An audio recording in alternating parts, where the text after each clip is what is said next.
দেশেতে সব থেকে ভালো পজিশনে আছে বাবারা, তাবিজ বলারা। কেন?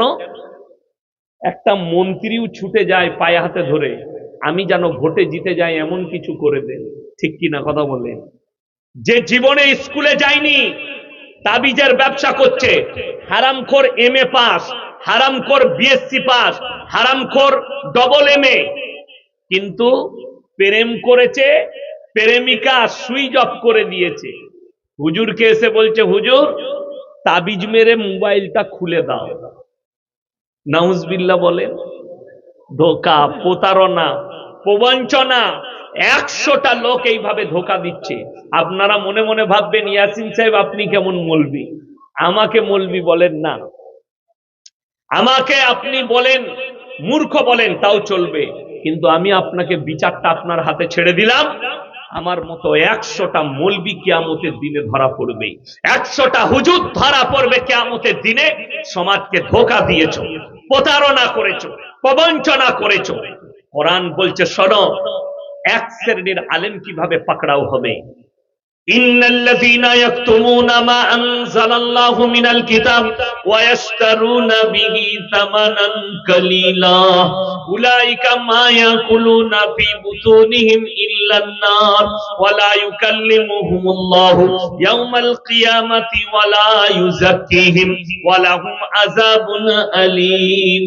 হে আমার নবী, তোমাদের মধ্যে বলে দাও, কিছু এমন আলেম থাকবে যারা নিজেদের পেট চালাবার জন্য কোরআনের আয়াতকে লুকিয়ে দিবে। আমি আল্লাহ রাব্বুল আলামিন কিয়ামতের দিনে তাদেরকে কঠিন আযাবে মুবতালা করে দেব। তারা তাদের পেটে যে খাবারটা ভরে ওটা আগুন ভরছে, আর অন্য কিচ্ছু নয়। সমাজ এই ধোঁকায় পড়ছে। আমার ভাই, সকলে বলুন ভাগ্যের মালিককে, আরো জোরে বলুন কে? ভাগ্যের মালিক হচ্ছেন একমাত্র আল্লাহ রাব্বুল আলামিন। বাকি ভাগ্যের মালিক কেউ নেই। লটারির টিকিটের মাধ্যমে আপনি যদি মনে করেন এই কাগজটা আমি নিলে, এই নম্বরটা নিলে আমার টাকা পড়বে, আমার ভাগ্যে দেখি কি আছে, এইটার জন্যই হারাম। এবং কেউ যদি আকীদা রাখে এই নম্বরটা আমার লাকি নম্বর, এই নম্বরের লটারি নিলেই আমার পড়ে যাবে, সঙ্গে সঙ্গে তার ঈমান ধ্বংস হয়ে যাবে। হারাম সম্পূর্ণ। আপনি জানার পরেও লটারি কি করে আপনি কাটতে পারে, আপনার দ্বারা কি করে লটারি আসতে পারে, বড় কষ্ট লাগে। শুধু তাই নয়, আপনারা বলুন 5 ওয়াক্তের নামাজ পড়া কি? কথা বলে না? 5 ওয়াক্তের নামাজ পড়া কি ফরজ? আমি বলে যাচ্ছি, পুকুরিয়া থানায় যদি সমীক্ষা করা হয়, 100 জনের মধ্যে 80 জনের কাজ, 80 জন বেনামাজি আছে। ঠিক বললাম না ভুল বললাম? আমাদের সমাজে, এই তুমি ওদিকে চা দিয়ে আমাকে না দিয়ে পালিয়ে যাচ্ছ, আমি বক্তব্য দিলে খাবো না? আচ্ছা, চালাক ছেলে, পয়সা বাঁচাতে চাইছে। আমাকে চা দিলে তোমার চা গুলো সব বিক্রি হয়ে যাবে। খুব খ্যাপা। আমার ভাই, আমি যেটা আপনাদেরকে বলছিলাম সেটা শুনেলেন। খুব দুঃখের সঙ্গে বলছি, 5 ওয়াক্তের নামাজ পড়া ফরজ, অথচ দুঃখ লাগে আমাদের সমাজের লোক 5 ওয়াক্তের নামাজ পড়ে না। এই মৌলবীরা দাওয়াত দিতে গেলে, আমরা দাওয়াত দিলে কি বলে শুনেলেন? আমাদের সমাজে কিছু লোক আছে, মৌলবীরা যখনই বলে ভাই নামাজ পড়ো না, কেন নামাজটা পড়ো, নামাজ না পড়তে পারি, মৌলী সাহেব গায়ের মধ্যে আমি ভালো লোক আছি, এই মাল আছে না নাই? গাদা আছে, নামাজ পড়ে না, কিন্তু বলছে আমার মতো ভালো লোক গ্রামে তো নেই, আমি আছি, নামাজ না পড়তে পারি, ও আমি পড়ি না, কিন্তু আমি ভালো। সে মালগুলো কেমন ভালো শুনে লাও। কোরআন শোনাবো, চোখ দিয়ে পানি আসবে আপনার। হে আমার মা, হে আমার বোন, তুমি যদি মনে করো আমি বেনামাজি, নামাজ পড়ি না, কিন্তু আমি একজন ভদ্র মহিলা, আমি একজন ভালো মহিলা। 1 নম্বর রাসূল সাল্লাল্লাহু আলাইহি সাল্লামের হাদিস, যার মধ্যে নামাজ নেই তার মধ্যে ইসলাম নেই। নাম্বার 2, কিয়ামতের দিনে দুটো রাস্তা হবে, একটা রাস্তায় জান্নাতীরা জান্নাতে প্রবেশ করবে, আর একটা রাস্তায় জাহান্নামীরা যাবে। জান্নাতীরা জাহান্নামী দিওকে দাঁড় করাবে কি বলে, ফি জান্নাতিন ইয়াতাসাআলুনা আনিল মুজরিমিনা মা সালাকাকুম ফি সাকার। তোমরা কেন জাহান্নামে যাচ্ছ? তোমরা বলতে আমরা ভালো লোক, আজকে কেন তোমরা জাহান্নামে প্রবেশ করছো? তারা উত্তর দিবে, এক নম্বর, ক্বালু লাম নাকু মিনাল মুসাল্লিন, আমরা নামাজি মুসল্লিদের মধ্যে ছিলাম না, তাই আল্লাহ আমাদেরকে জাহান্নামে পাঠিয়েছে। কত মারাত্মক আয়াত। তারা উত্তর দেবে, হে আমার মা, হে আমার বোন, হে আমার ভাই। তাদের উত্তর হবে জাহান্নামীদের। এক নম্বর, ক্বালু লাম নাকু মিনাল মুসাল্লিন, আমরা মুসল্লিদের মধ্যে ছিলাম না, ওয়ালাম নাকু নুতইমুল মিসকিন, এবং আমরা মিসকিনকে খানা খাওয়াইতাম না, তাই আল্লাহ আমাদেরকে জাহান্নামে পাঠিয়েছে। ওয়া কুননা নাখুদু মাআল খাইদিন, যারা এই দাড়ি টুপিওয়ালা দিকে দেখে তারা বলবে আমরা দাড়ি টুপি নামাজি মুসল্লিদের মজাক উড়াতাম, আল্লাহ তাই আমাদেরকে জাহান্নামে পাঠিয়েছে।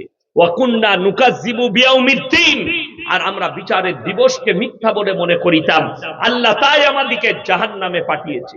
আমার ভাই, আজকে মুসলমান নামাজ কেন পড়ে না, রোজা কেন রাখে না?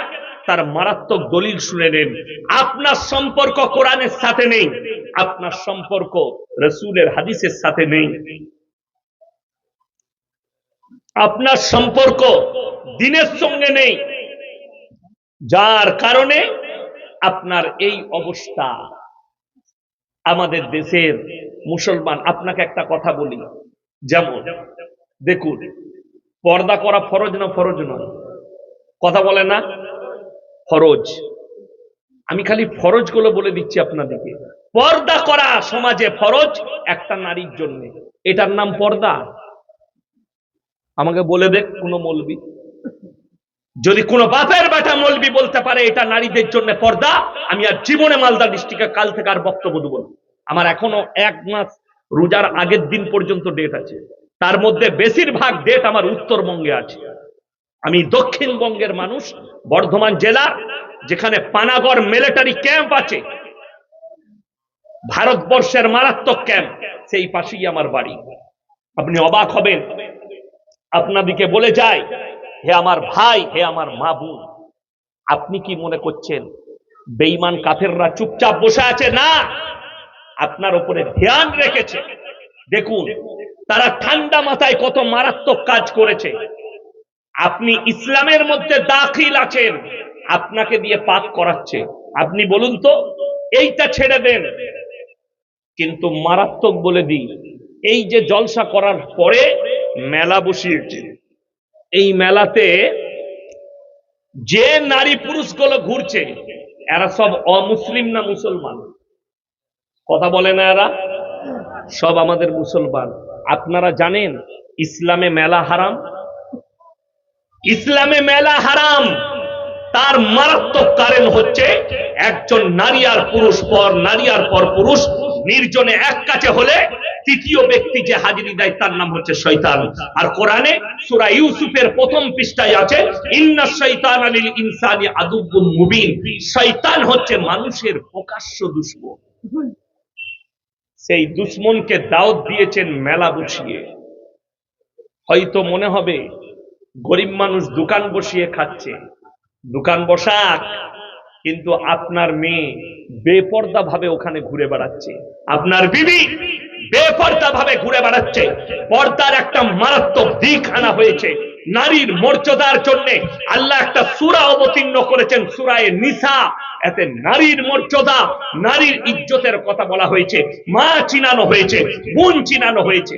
যে বেঈমান কাফেররা বলছে এরা মায়ের সঙ্গে বিয়ে করে, এরা বোনের সঙ্গে বিয়ে করে, আমরা কেউ বোনকে বিয়ে করি? কথা বলে না? আমরা বোনকে বিয়ে করি? হারাম। ওই জন্য আপনার কাছে কোরআনের শিক্ষা না থাকার কারণে, আপনার কাছে দ্বীনি শিক্ষা না থাকার কারণে রাস্তাঘাটে বাজারে একটা বেঈমান কাফেরকে উত্তর দিতে পারেন না। যারা বলে যে তুমি তোমাদের বোনকে বিয়ে করো, আমি আমার ফুপুর মেয়েকে বিয়ে করেছি। আচ্ছা, এরকম অনেক লোক আছে না নাই? মামার বোনকে বিয়ে করেছে, চাচার বোনকে বিয়ে করেছে। আচ্ছা, সেইগুলো কিন্তু রক্ত সম্পর্ক নাই। এটা বুঝাবেন অমুসলিম ভাইকে, কি রক্ত সম্পর্ক নেই।